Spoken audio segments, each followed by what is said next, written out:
Hey everybody, it's Jim here, and today I'm going to be doing a quick review of the TD17KVX Gen 2. I recently purchased this kit because I wanted to get back into drumming. I used to primarily be a drummer, but having a family now and living within close proximity of my neighbors, I wanted to have something that I could learn and get back into the groove on without bothering anybody else. Before we get any further, I do make other content on this channel, mostly related to guitar. None of it is sponsored, similar to this video. I do have affiliate links down below in case you are going to buy anything from Guitar Center or Tolman. It would directly help this channel stay independent, and I appreciate that. While you're down there checking it out, you can hit the like button and subscribe if you do enjoy what you're about to see. Now, to begin with, to build this kit took me 1 hour and 15 minutes, pretty much on the dot. It was fairly simple, but there were many boxes to go through. That didn't bother me though, because Roland really took care with how they packaged it. And similar to that old Roland kit I used to have, all of the toms and the cymbals are connected via plastic mounts, which is not ideal. However, I will give credit to Roland. They're certainly better than a lot of the other plastic kind of parts that I've seen from other manufacturers. And once they are in place, I don't have much problem with them moving on their own while I'm playing. So after about 90 minutes, I was all plugged in and ready to go and start trying this thing out. However, there was one thing that absolutely needed to be adjusted in the settings of the module, and Roland were actually thoughtful, making it easy to get to, and that is the hi-hats. Now, this hi-hat system does require you to use your own hi-hat stand, which does provide a really natural feel if you're coming from an acoustic drum set. But you need to take the time to fine-tune it in the software, or it is not going to perform in a manner in which you're going to be satisfied with. Once I was finished with that, the rest of the triggers were perfect and I was ready to start playing.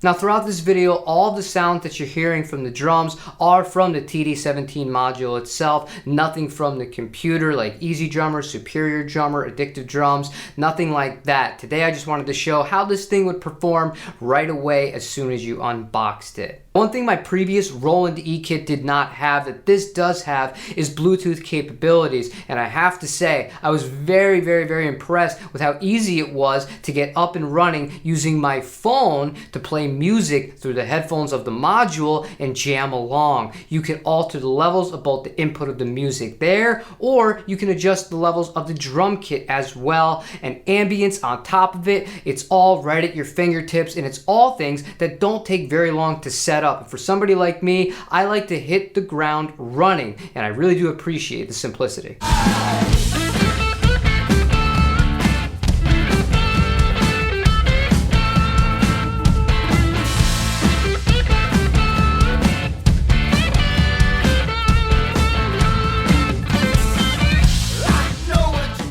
As far as the pros and cons of the feel of this kit go, there are two pieces that really stand out to me: the kick drum and the snare drum.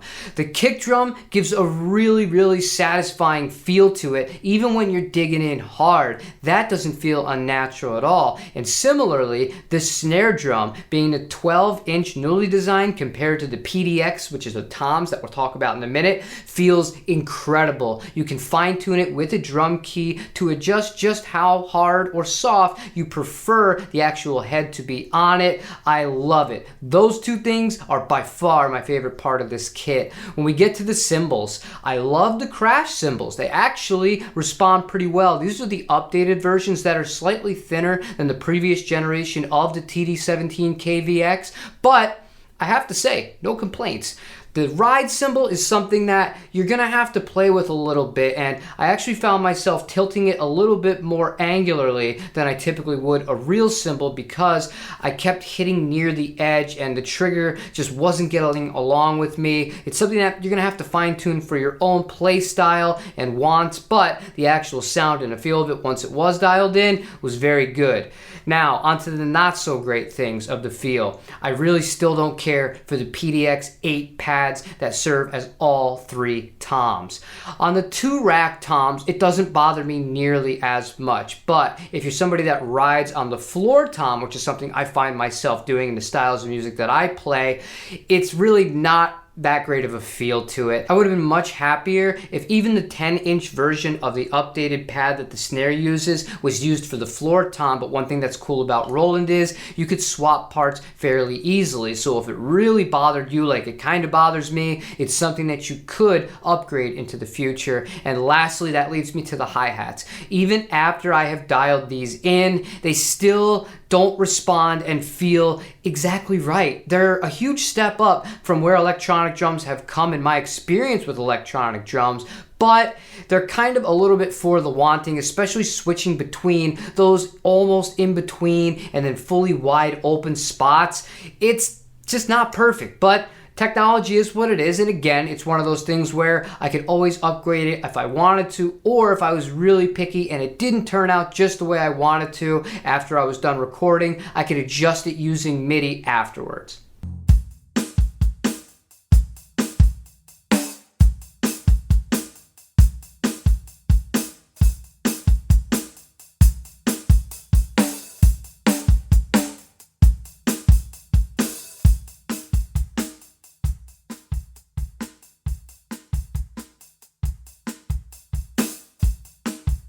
So would I recommend this kit, and do I think it is worth the money? Well, right now, I think until the end of the month, Roland are running a $250 rebate off of this kit, and then a $200 rebate off of its little brother, the TD17KV. That kit is only different from this one in the sense that you don't get the additional crash cymbal, and you get a built-in hi-hat with the foot switch on it. You can't use a real hi-hat stand, which could be a bonus to you if you don't have a hi-hat stand, because you'd have to go out and buy one to make use of this kit.